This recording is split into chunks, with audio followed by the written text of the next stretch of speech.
दाखल केलेला आहे. कोण कोण आहेत महापौर उपमहापौर आणि कशा पद्धतीची प्रोसेस आहे? कालच आमच्या नवनिर्वाचित सर्व नगरसेवकांची बैठक झाली आणि त्याच्यात महापौर पदासाठी आणि उपमहापौरासाठी इच्छुक कोण कोण आहेत यांची नावं मागितली गेली आणि त्यानंतर 7 नावं महापौर पदासाठी आलेली इच्छुकांची आणि 10 नावं उपमहापौर पदासाठी आलेली. त्यानंतर आमची कोर कमिटी लोकनेते हितेंद्र ठाकूर यांच्या अध्यक्षतेखाली बसली आणि त्याच्यातून आम्ही 2-2 नावं सिलेक्ट केलेली आहेत. महापौर पदासाठी अजीव पाटील आणि प्रफुल्ल साने आणि उपमहापौर पदासाठी मार्शल लोपेस आणि कन्हैया भोये अशी 2-2 नावं सिलेक्ट केली आणि त्याप्रमाणे आज आम्ही महापौर पदासाठी आणि उपमहापौर पदासाठी नामनिर्देशन पत्र दाखल केलेलं आहे. पुढची रणनीती काय असेल? पुढची रणनीती 3 तारखेला समजेल. आपण पक्षश्रेष्ठी आहात, एक कशा पद्धतीची नक्की एक महापौर आणि एक उपमहापौर कोणतरी होणारच आहे. त्यातल्या दोघांपैकी एक कोणतरी होणारच आहे.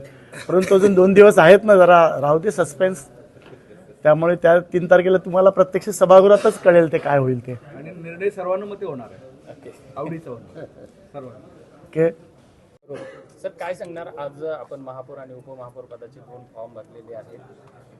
आज आम्ही महापौर पदासाठी आमच्या दर्शनाताई कोटक त्रिपाठी यांना महापौर पदासाठी आणि उपमहापौर पदासाठी आमच्या नारायण सुरेश मांजरेकर या दोघांचे फॉर्म भरलेले आहेत. आत्ताच फॉर्म भरून आम्ही बाहेर आलो.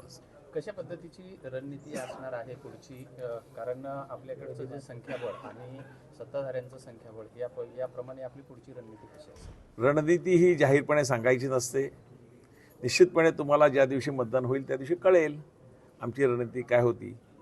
कमी संख्याबळामध्ये काय आपण लोटस ऑपरेशन होणार आहे? संख्याबळ कमी कुठे आहे? 43 अधिक 1 44 संख्याबळ आहे. बहुमतापासून फक्त 14 लांब आहोत.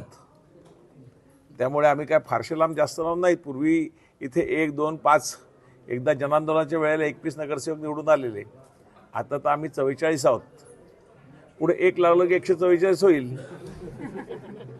त्यामुळे निवडणुकी आता 3 तारखेला मतदान होईल, त्यानंतर कळेल स्पष्ट का होईल त्याचं.